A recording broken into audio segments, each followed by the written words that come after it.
Number 3 और number 4 से opening करवाने वाली लखनऊ सुपर जायंट्स ने नई नवेली बनकर के आई दिल्ली की खूब आवभगत की। पहली पारी में आखिरी के 5 ओवर्स में वापसी करने वाली दिल्ली शायद लेट हो गई थी। टीम का भट्टा एक ड्रॉप कैच ने बैठा दिया था। पूरी टीम शुरुआती 12 ओवर्स में मार्श और पूरन के सामने जूझती नजर आई और जब खुद की बैटिंग आई तो शार्दुल की जरा सी बॉल आगे पीछे हुई और इनके हुटर फट गए। एक लो ऑडियंस रिटेंशन वाला मैच जल्दी खत्म हो जाता, लेकिन एक नाम आशुतोष शर्मा का है जिसने इस मैच को न सिर्फ जिंदा बनाए रखा बल्कि अंजाम तक भी पहुंचाया। Remember these names, Ashutosh and Vipraj.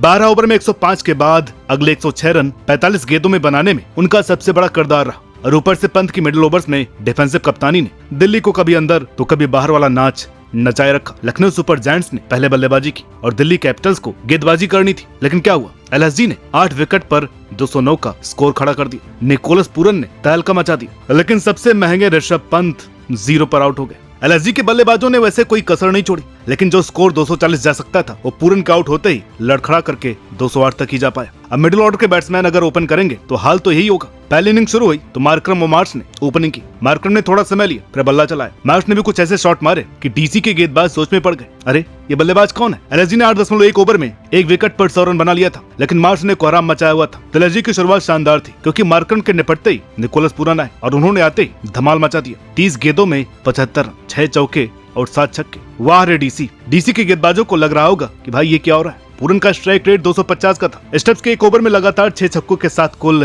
28 रनों ने दिल्ली के होश फाख्ता कर दिए। एलएसजी 220 से ज्यादा का स्कोर खड़ा करती दिख रही थी और पूरन ने उस भविष्यवाणी को सच करने की पूरी कोशिश की। फिर मार्श आउट हुए और पंत आए। पंत ने बल्ला उठाया और 0 पर आउट।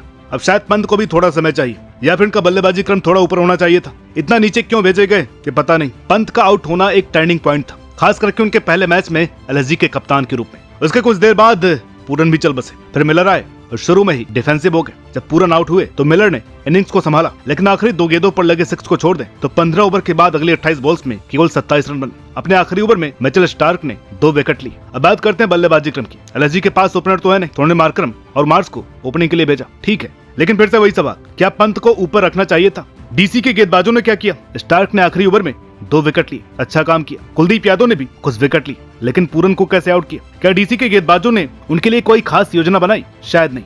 अक्षर ने अपने सारे गेंदबाजों को पूरन के सामने लगा दिया, लेकिन पूरन ने तहलका मचा दिया। फील्ड प्लेसमेंट भी थोड़े अजीब थे। इन्हीं पूरन का 17 रन पर कैच ड्रॉप हुआ और 58 रन महंगा पड़ गया। तो पहले मैच में एलएसजी के 27 करोड़ पर फिर गया है पानी और बारी थी अब डीसी की, जो अक्षर पटेल की कप्तानी में 210 रन चेज करने उतरे। लेकिन भाई शुरुआत तो ऐसे हुई जैसे किसी हॉरर मूवी का पहला सीन। 6 ओवर में 50 रन पर 4 विकेट। हालत फटे हाल हो गई थी। जैक फ्रेजर मैकगर्ग 1 पर गए, अक्षर 22 पर, अभिषेक पोरल 0 पर और समीर रिजवी भी 4 पर चलते बने। अब ये कुछ ऐसा था जैसे डीसी की बैटिंग लाइनअप ने बोल दिया था कि हमें नहीं खेलना, तुम ही चेंज कर लो। अब यहाँ से एलएसजी की जीत एकदम पक्की लग रही थी और ऐसा लग रहा था कि आज दिल्ली बहुत बुरे तरीके से हारने वाली है। लेकिन भाई क्रिकेट में ट्विस्ट तो बनता ही है। अब यहाँ से शुरू हुआ आशुतोष शर्मा का जलवा। भाई इस बंदे ने तो ऐसा खेला कि जैसे कोई सुपर हीरो फिल्म का क्लाइमैक्स चल रहा हो। 31 गेंदों में 66 रन, 4 चौके, 6 छक्के। आशुतोष ने स्टब्स के साथ 33 और ब्रिजभूषण निगम के 39 के साथ मिलकर के ऐसा कमबैक मारा, एलएसजी के फैंस का दिल बैठ गया। 20 साल के विपराज ने लखनऊ की सबसे बड़ी कमजोरी यानी कि उनकी गेंदबाजी की हवा निकाल दी है। विपराज जो कि एक बॉलर है, टी20 में महज 16 की बैटिंग औसत रखते हैं, लेकिन आज उन्होंने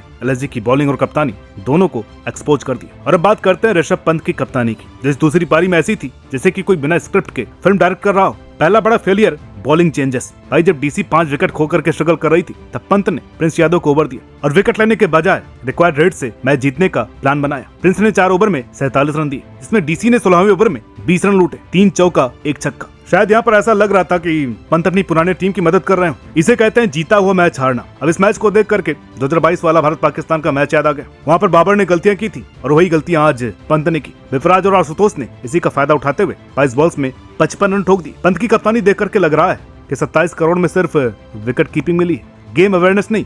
और सचमुच वो आखिरी ओवर स्टंपिंग का चांस जो पंत ने मिस किया वो गेम चेंजर हो सकता था। मोहित शर्मा की गेंद पैड से टकराई, पंत ने स्टंपिंग मिस किया और डीसी को सिंगल मिल गया। और इसी फ्रस्ट्रेशन में पंत भाई ने एलबीडब्ल्यू का रिव्यू ले लिया। पंत का फील्ड प्लेसमेंट भी ऐसा था जैसे कोई बच्चा पहली बार क्रिकेट खेल रहा हो। आशुतोष जब छक्के मार रहे थे तब लॉन्ग ऑन और लॉन्ग ऑफ पर फील्डर नीचे खड़े थे। पंत की कप्तानी देख करके यहाँ पर 2007 टी20 वर्ल्ड कप का फाइनल याद आ गया, जब धोनी ने जोगिंदर शर्मा को आखिरी ओवर दिया। फर्क बस इतना था कि वहाँ पर लक काम कर गया, लेकिन यहाँ पर पंत का लक डीसी की बैटिंग के आगे फेल हो गया। तो आप लोगों को क्या लगता है, पंत की कप्तानी में दम है या 27 करोड़ का चूना लग गया है? क्या एलएसजी को बिश्नोई को सही से इस्तेमाल करना चाहिए था और दिल्ली वाले भी आशुतोष जैसे प्लेयर को ऊपर क्यों नहीं भेजते? आप अपनी राय जरूर बताइए, क्योंकि आपके कमेंट के बिना ये रिव्यू अधूरा है। तो भाई डीसी ने 9 विकेट पर 211 बनाकर जीत लिया है, लेकिन एलएसजी आपका क्या कहना? शुरू में तो ऐसा लग रहा था कि आप लोग 250 बनाकर डीसी को रुलाओगे, पर आखिर में आते आते खुद ही ढेर हो गए। और अगला मैच है हैदराबाद के खिलाफ, इनका क्या होगा भगवान ही मालिक है। तो वीडियो अच्छी लगी हो तो प्लीज इसे लाइक करें, शेयर करें, और चैनल पर नए हैं तो प्लीज इसे सब्सक्राइब करना ना भूलें।